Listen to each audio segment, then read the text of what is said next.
देखो, class 12 chapter number 2 solution. आज का जो टॉपिक है वो है ideal and non ideal solution. तो पहले हम पढ़ेंगे आइडियल सॉल्यूशन। तो देखो, आइडियल सॉल्यूशन किसे कहेंगे कि जो सॉल्यूशन राउल्स लॉ को टोटली फॉलो करे, ऑबेज करे, उनको हम आइडियल सॉल्यूशन कहेंगे। सो पॉइंट नंबर 1 कि ideal solution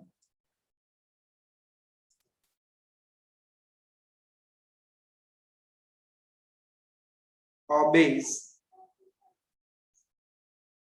Raoult's law at every range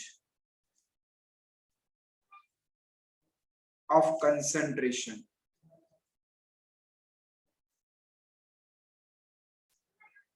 तो मैंने आपको बताया था कि P total equals to P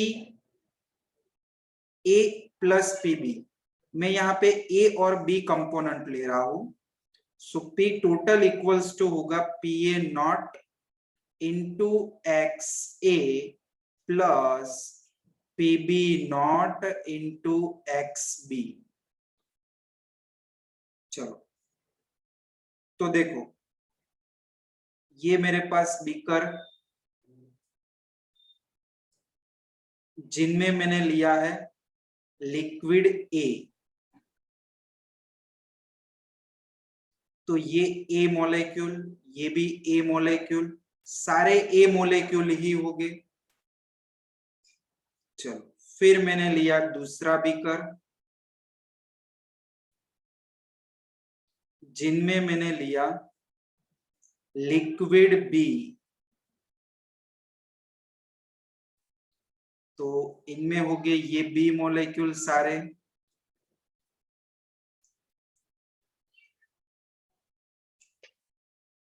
तो देखो, लिक्विड ए में आपको कौन से इंटरेक्शंस मिलेंगे?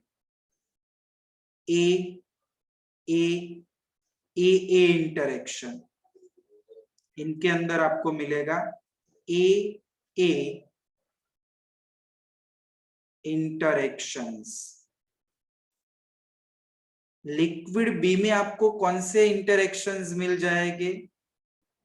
B B interaction.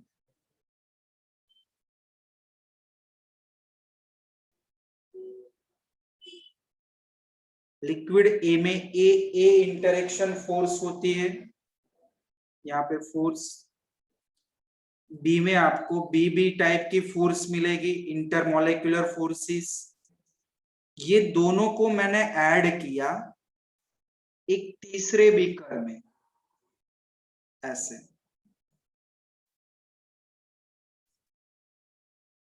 तो देखो, यहाँ पे जो मॉलिक्यूल हो गए ये सारे मिक्स हो गए ऐसे। तो इनमें आपको ए बी बी इंटरेक्शंस तो मिलेगी, इसके अलावा एक न्यू इंटरेक्शन इनमें फॉर्म होगी, जो कौन सी होगी? A B interaction. A B interactions. तो यहाँ पे आइडियल सॉल्यूशन में ध्यान से समझना क्या होगा। तो ये मेन पॉइंट है। जो आइडियल सॉल्यूशंस होते हैं उनमें A interaction force equals to B interaction force equals to A B interaction force. So यहाँ पे हम लिख सकते हैं A B and A B interactions should be same।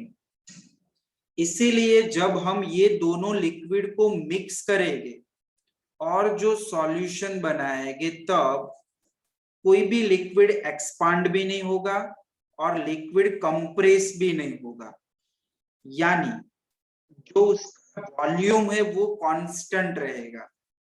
चलो इसको हमें समझना है, तो इनका वॉल्यूम हम ले लेते हैं 20 ml, इनका वॉल्यूम हम ले लेते हैं 40 ml।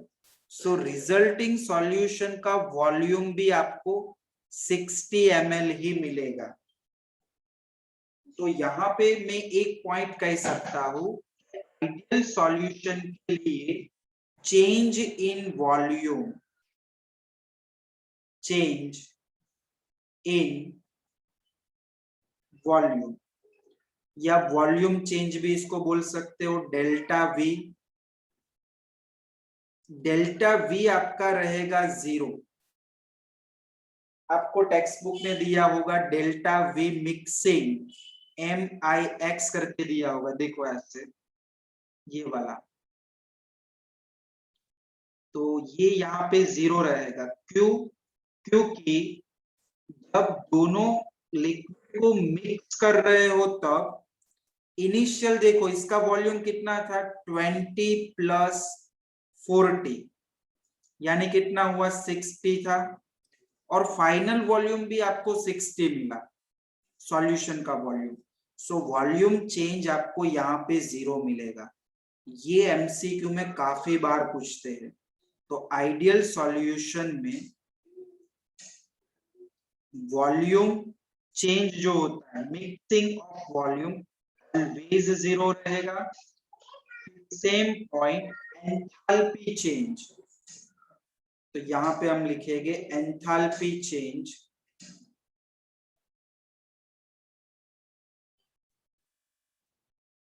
यानी डेल्टा H मिक्सिंग। जब दोनों लिक्विड को मैं मिक्स करूं तब एनर्जी रिलीज भी नहीं होगी और एनर्जी एब्जॉर्ब भी नहीं होगी, तो वो आपका यहाँ पे 0 रहेगा। ये भी है आइडियल सॉल्यूशन की condition, ideal solution.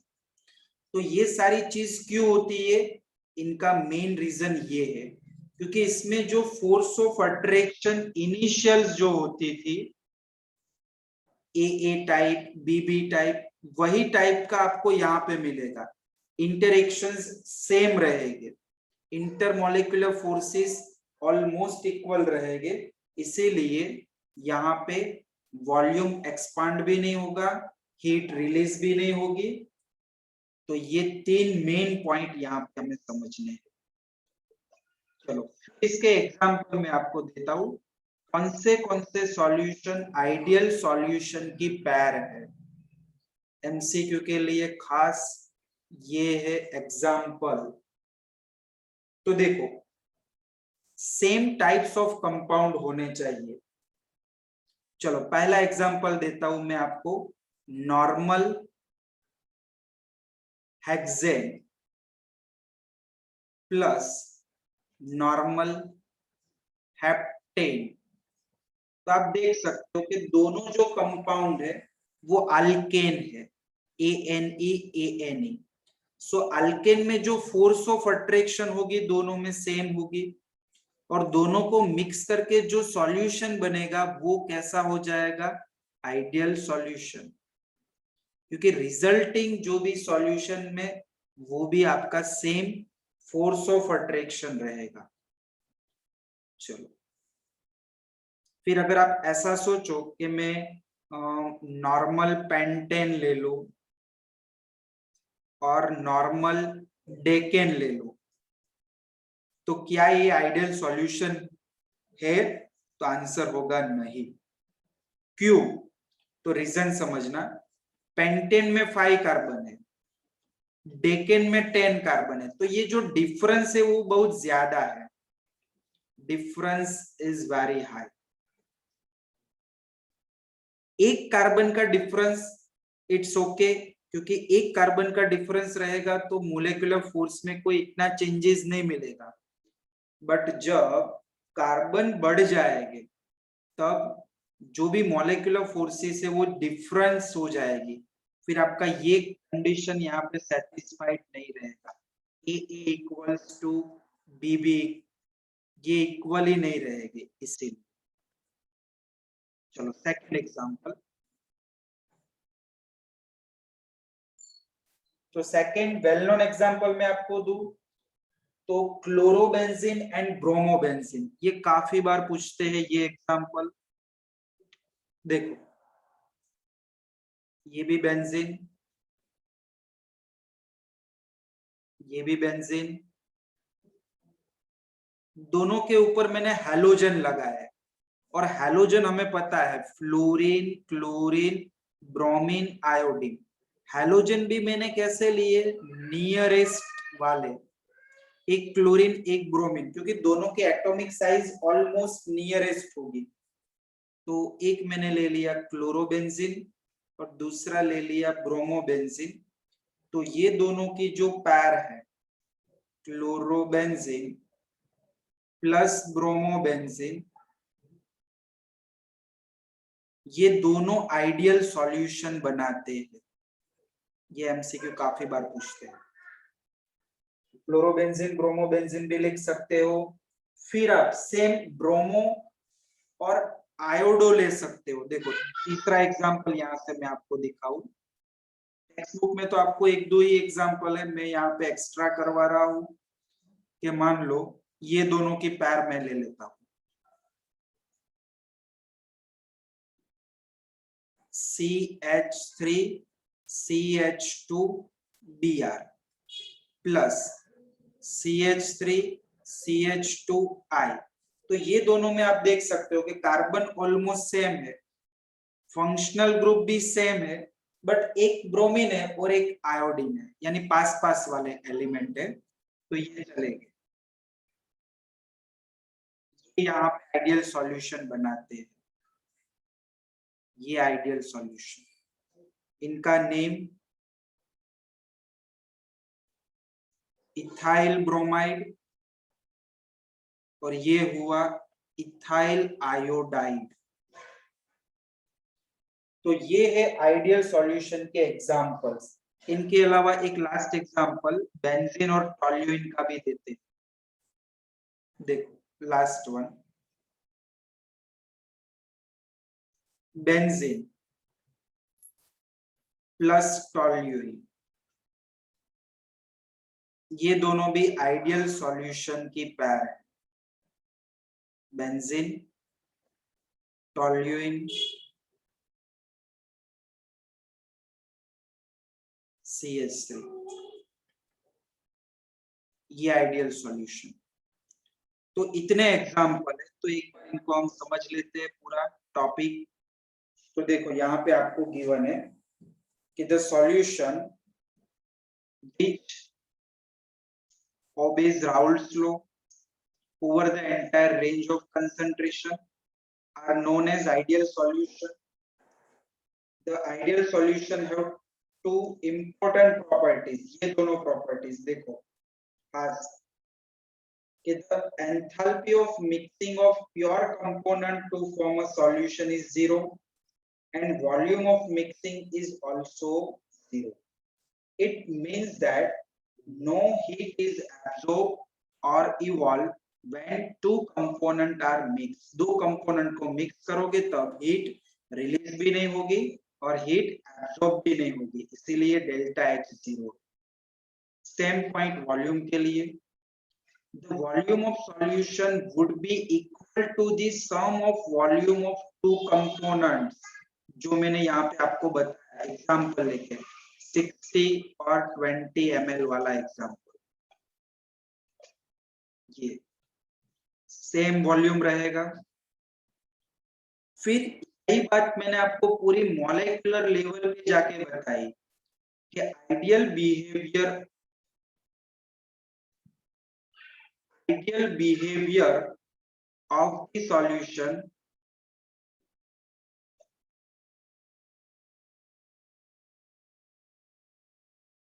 can be explained by considering of two components A and B. Pure component, intermolecular attractive interactions will be type of AA and BB. Liquid में ए टाइप के इंटरेक्शन फोर्सेस हो गए और B liquid में B type के interactions हो गए। चलो बाइनरी सॉल्यूशन ए और बी वाला है, दोनों को जब हमने मिक्स किया तब उनमें ए बी टाइप का न्यू इंटरेक्शन प्रेजेंट होगा। अभी ये सारे जो इंटरेक्शंस है, इंटरेक्टिव फोर्सेस है, वो सारे nearly equal those of A B. This leads to formation of ideal solution, and the perfectly ideal solution is rarely, but some solutions are nearly ideal behavior. And ये जो NCERT के example है वो खास prepare करना, जो मैंने आपको दिए नॉर्मल हेक्सेन, नॉर्मल हेप्टेन पहला, bromo ethane and chloro ethane मैंने आपको आयोडो और ब्रोमीन के दिया, और लास्ट बेंजीन एंड टोल्यूइन। चलो ये आइडियल सॉल्यूशन यहाँ पे खत्म हुआ, एक बार पढ़ लो, फिर मैं नॉन आइडियल सॉल्यूशन दिखाता हूँ। और देखो आइडियल सॉल्यूशन का ग्राफ कैसा रहेगा, तो आइडियल सॉल्यूशन का ग्राफ जो लास्ट पीरियड में हमने ड्रॉ किया था, यहाँ पे एक बार मैं दिखा देता हूँ। ये रहेगा आइडियल सॉल्यूशन का ग्राफ, ये ग्राफ आपको आइडियल सॉल्यूशन का 2.3 फिगर में, ये आइडियल सॉल्यूशन के नीचे आपको ड्रॉ करना है। चलो फिर हम नॉन आइडियल लेते हैं, तो इसको अच्छी तरह से पढ़ लो एक बार। Second B non ideal solution,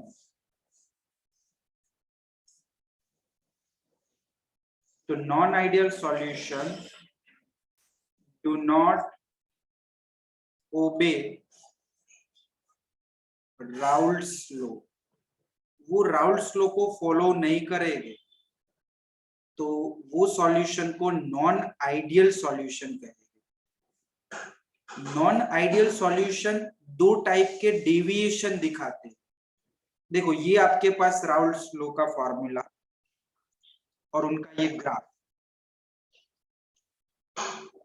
but जो नॉन आइडियल सॉल्यूशन है वो राउल्ट लॉ के दो टाइप के डेविएशन दिखाएगा।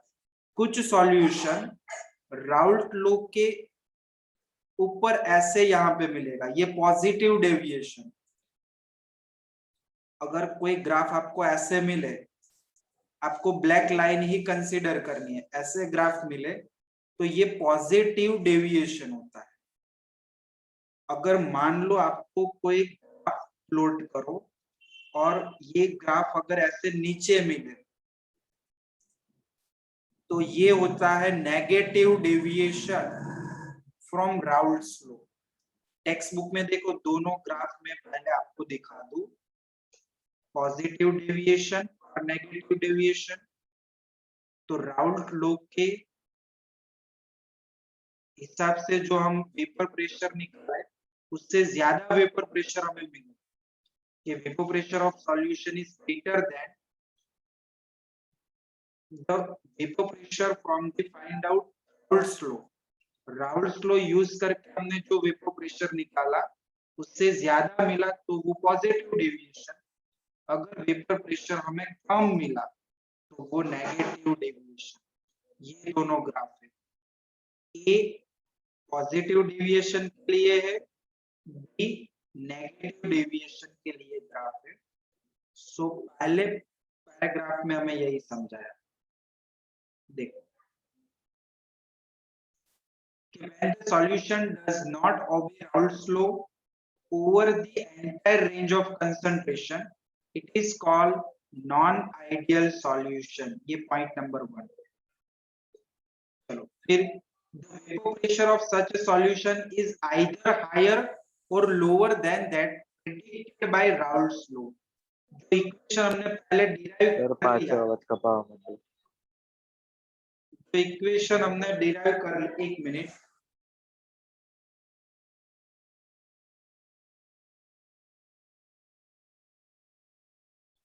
तो यहाँ पे हमें दो टाइप के डेविएशन मिलते हैं, positive deviation from the Raoult's law and negative deviation. पांचों का पैसा सर।